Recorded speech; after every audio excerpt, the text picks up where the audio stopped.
sur Monaco Info. Nous sommes le jeudi 7 mars. Voici les titres de votre journal.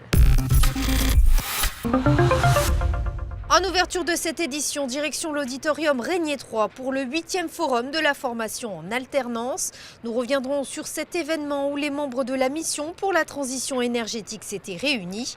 Nous vous présenterons le nouveau parcours de la 4e édition du e-rallye. Et pour terminer, nous parlerons musique avec votre Focus Info dédié au Chœur Philharmonique de Tokyo.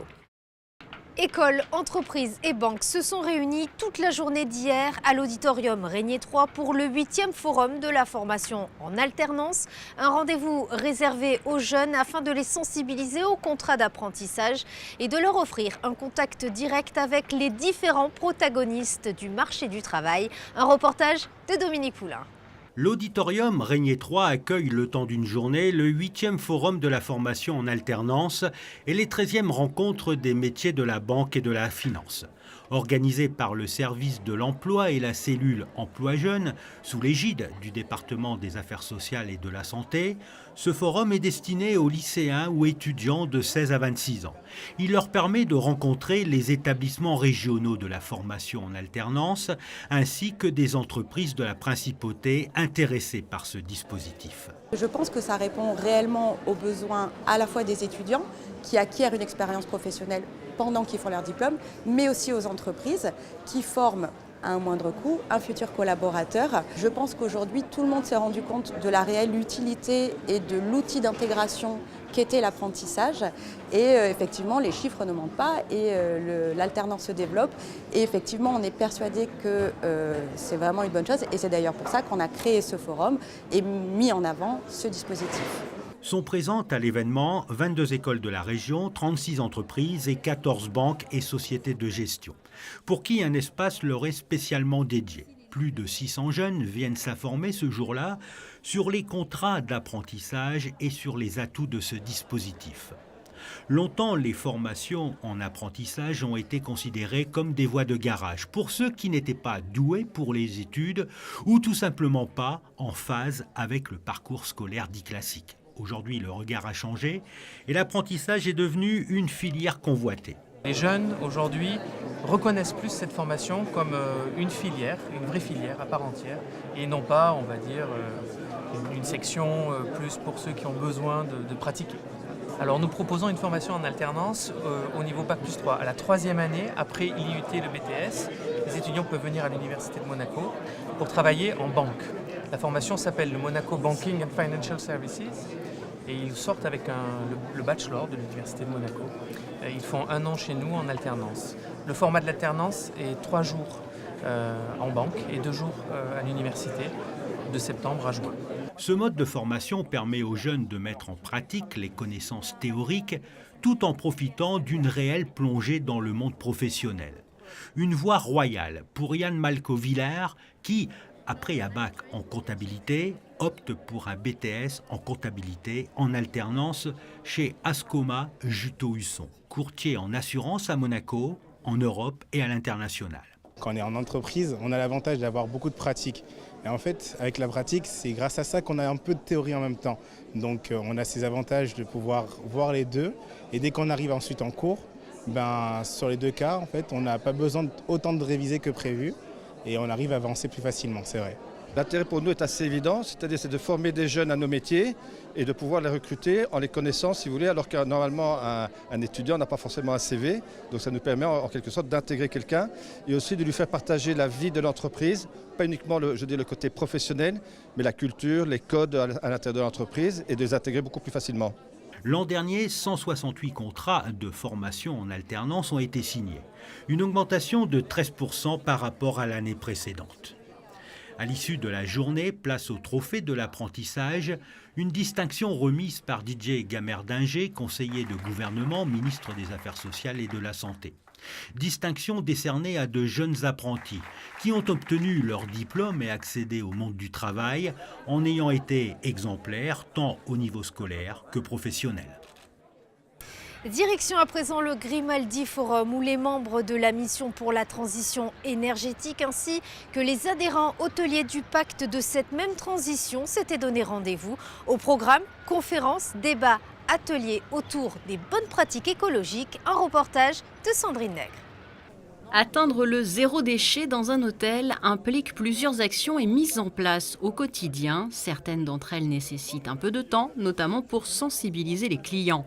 Cet après-midi proposé par la Mission pour la transition énergétique au Grimaldi Forum était destiné justement à présenter des exemples de bonnes pratiques à travers des exemples concrets dévoilés par cette experte. C'est vrai qu'au niveau des serviettes en salle de bain, c'est déjà passé dans les mœurs du fait de ne pas faire laver son linge de salle de bain quotidiennement. Au niveau des pompes à savon, on l'a déjà vu dans l'hôtellerie 2 ou 3 étoiles et finalement c'est en train d'apparaître aussi dans l'hôtellerie de luxe, donc 4 ou 5 étoiles, voire dans les palaces, pour mettre en place des solutions économiques au niveau du gel douche, du shampoing ou de la crème pour le corps via des distributeurs ou via des pompes à savon finalement très élégant, et le client qui est averti sur ce type de sujet va utiliser ces pompes à savon. Au niveau de la restauration, il y a beaucoup de démarches à mettre en place. Tout d'abord au niveau du choix des fournisseurs, où c'est ce que je préconise toujours pour mes clients, du fait d'aller challenger les fournisseurs pour leur demander d'utiliser le moins possible d'emballage aussi et d'étudier un petit peu ce qui est indispensable ou pas, et puis après d'aller développer des bonnes pratiques en cuisine. Déjà d'aller mesurer ses déchets pour savoir exactement qu'est-ce qui est gaspillé, parce que si on n'a pas analysé, on ne peut pas mettre de solution en place. Et puis après, d'aller travailler en collaboration avec les chefs. Et puis ils aiment bien qu'on aille les challenger un petit peu, que ce soit les chefs de cuisine ou les chefs de bar aussi. Les acteurs de l'hôtellerie avaient répondu présents. Tous travaillent au sein d'hôtels sur le sol monégasque qui ont signé le pacte et donc en sont devenus adhérents. Ils multiplient ainsi les actions green. Ça nous a permis de balayer quelques bonnes pratiques dans le domaine de l'hôtellerie et de se conforter dans ce que l'on fait aujourd'hui, puisqu'il y avait quand même un certain nombre d'éléments qui ont été présentés par la consultante qui sont en place dans notre hôtel, et d'envisager d'autres pistes, notamment sur un sujet qui nous tient à cœur, qui est le recyclage et le traitement des déchets organiques. Je trouve très important d'avoir cet échange avec les autres hôtels. Je trouve généralement très important d'avoir les échanges entre les acteurs monégasques. Et donc c'est à la fois la Mission pour la transition énergétique qui fait ça aujourd'hui, c'est aussi la DTC avec Estelle Antonielli qui permet en fait par des visites, par des réunions en fait d'échanger avec d'autres personnes qui sont dans les mêmes questionnements et de partager les bonnes pratiques. Avis d'ailleurs aux signataires et adhérents du Pacte national pour la transition énergétique. La grande journée annuelle autour de cette transition aura lieu à la fin du mois, le 29 mars, au Yacht Club. À présent, coup de projecteur sur la 4e édition du e-Rally. Le nouveau tracé a été dévoilé à l'occasion du Salon de l'Auto de Genève. Les détails dans ce reportage. 20 ans d'existence pour l'épreuve. Après avoir changé de nom plusieurs fois, le e-Rally a pu offrir une place à l'aventure humaine et aux technologies du futur durant toutes ces années. Le parcours 2019 a été dévoilé avec une nouveauté cette année. À l'instar de l'historique, Valence est désignée comme ville-étape. Donc le mercredi soir, ils seront à Valence. Le jeudi, ils feront le côté Ardèche. Et j'ai oublié une petite précision, c'est que le mercredi, ils feront aussi une partie de l'Isère. Donc le vendredi, les concurrents feront l'étape Valence-Monaco, toujours avec des spéciales de régularité, je ne vais pas oublier. Là, on ira dans les Hautes-Alpes, les Alpes de Haute-Provence, le Var et les Alpes-Maritimes, bien sûr. Le samedi matin, ils repartiront pour faire la première boucle Monaco-Monaco, donc principalement dans les Alpes-Maritimes et dans le Var. Ils rentreront le samedi vers 14-15 heures pour avoir le temps de recharge nécessaire pour la dernière nuit du Turini qui se déroulera naturellement de tradition. Chaque année, l'Automobile Club de Monaco travaille de concert avec de nombreux partenaires. Pour cette édition 2019, l'ACM peut compter sur d'importants appuis. Le futur e-Rally apporte beaucoup d'engouement. Il y a toujours les sociétés locales qui sont Civiam, Serbat et Telis qui reviennent tous les ans et qui sont là depuis le début. Mais il y a des sociétés plus importantes telles qu'un groupement de départements qui ont créé le réseau e-borne et on déplace les 1000 bornes de recharge rapide et demi-rapide. C'est pas le jeu, parce que c'est pas le jeu des 1000 bornes, mais ça pourrait devenir, mais il n'y a pas de panne d'essence, parce qu'ils nous sont toujours à nous fournir de l'électricité avec des bornes semi-rapides et rapides. Les engagements seront ouverts à partir de fin août. La 4e édition du e-rallye, quant à elle, aura lieu du 23 au 27 octobre prochain. Et dans le reste de votre actualité, en bref et en images.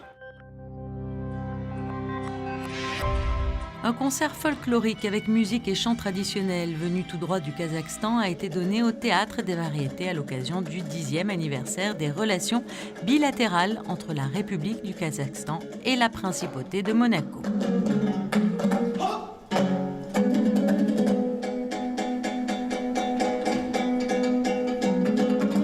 Les basketteurs monégasques ont célébré eux aussi la journée de la femme, mais à leur manière. Les joueurs de la Roca Team ont immortalisé cet instant sur la pellicule, cette fois de Anthony Alberti, alias Mr. Wanties. Et même le coach Sasa Obradovic s'est prêté au jeu. L'ASM Basket affrontera Limoges ce samedi pour la 22e journée de Jeep Elite.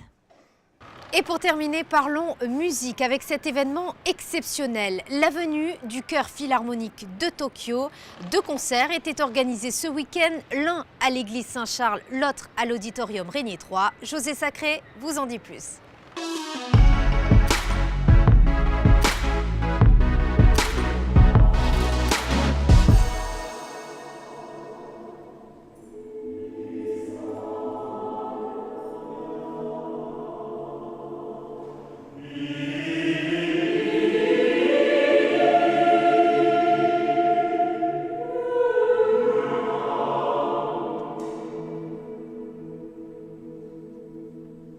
Samedi 2 mars 2019, en l'église Saint-Charles, premier concert à Monaco du Chœur Philharmonique de Tokyo, invité en principauté par Kazuki Yamada, le directeur artistique et musical de l'Orchestre Philharmonique de Monte-Carlo.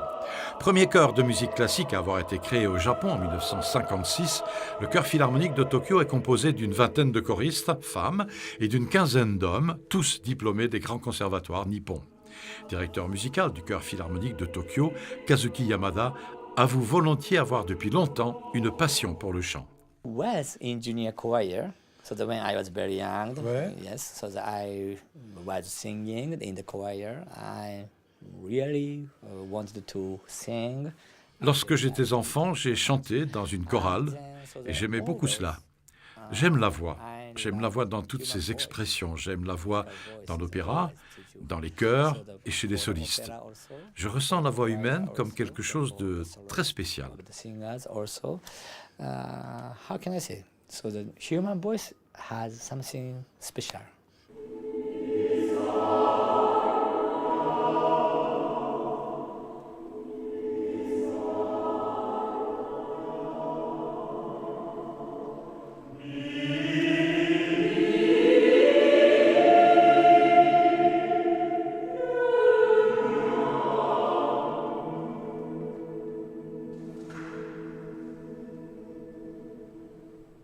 Le programme interprété par le Chœur Philharmonique de Tokyo à l'église Saint-Charles était composé de plusieurs œuvres de différents compositeurs japonais et essentiellement des mélodies de Toru Takemitsu.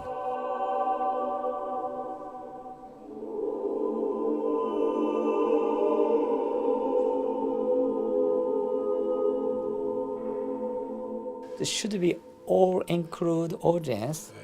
Pour le programme donné à Saint-Charles, le chœur était en mouvement. Il bougeait en fonction du programme chanté. C'est un peu comme si dans une pièce de théâtre, en bougeant, les artistes, le chœur, emmenaient le public sur la scène. Il était en tout cas surtout très près du public pour ce concert et pouvait ainsi mieux communiquer avec le public.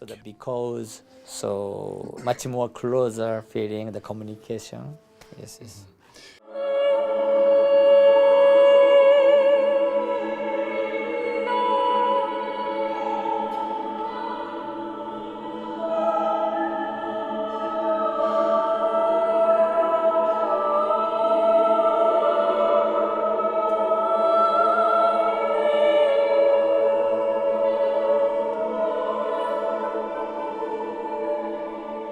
I loved the acoustic so much.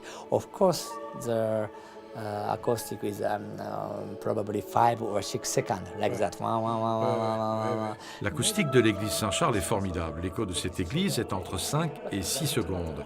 Cela crée une très très belle atmosphère. On s'éloigne du schéma traditionnel. Note, silence, note, silence. Dans cette église, il n'y avait en quelque sorte pas de limite, pas de frontière entre le son et le silence. But in the church, in Élysée, there are no limit. So where is the border? Where is the border from the silence to the tone? C'était comme un miracle. It's a miracle.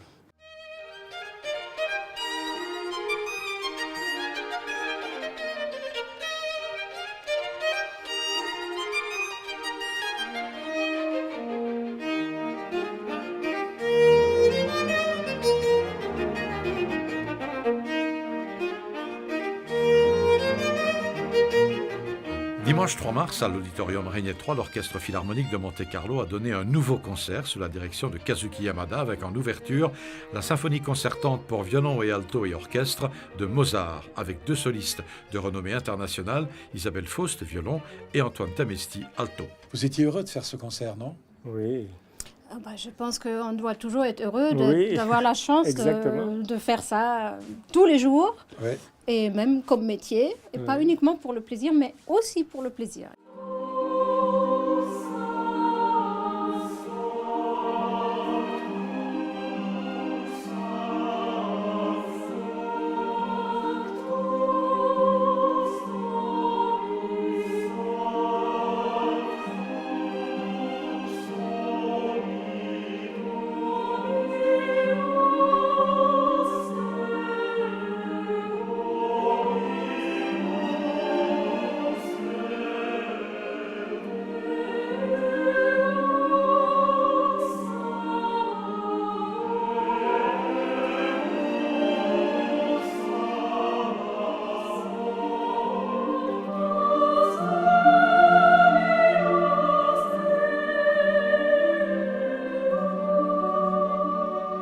Après Mozart, le Chœur Philharmonique de Tokyo a rejoint l'Orchestre Philharmonique de Monte-Carlo pour interpréter, toujours sous la direction de Kazuki Yamada, un chef-d'œuvre absolu de la musique chorale sacrée, le Requiem de Gabriel Fauré. I love Fauré music. I recorded Fauré music also with another orchestra, but so. J'aime beaucoup la musique de Fauré. C'est un compositeur très spécial qui, pour moi, réussit à associer les mots aux harmonies, créant l'émotion avec beaucoup de sensibilité. Il change en permanence de couleur musicale, de sensibilité pour emmener le public dans l'émotion. So the sensitivity and with emotion.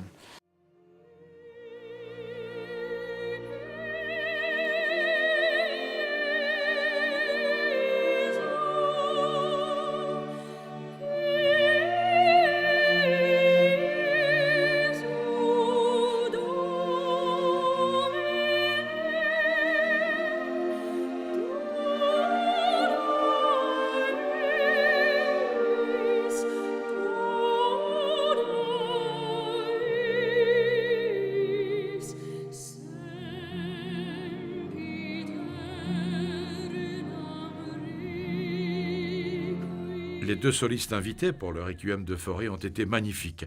Regula Mühlmann, soprano, et Jean-François Lapointe, baryton.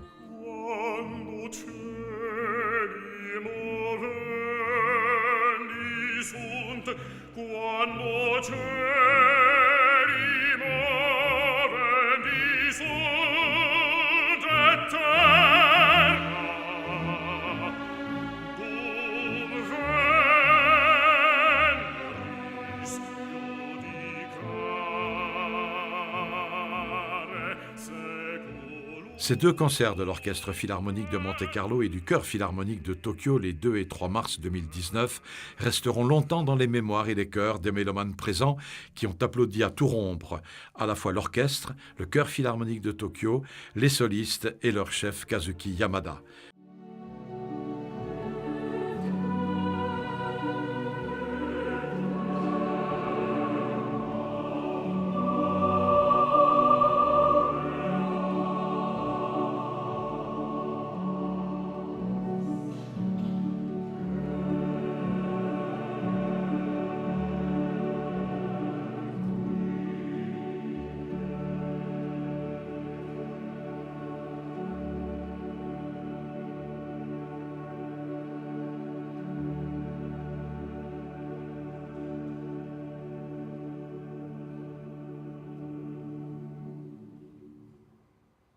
Vous venez de découvrir l'essentiel de l'actualité monégasque, place à la météo.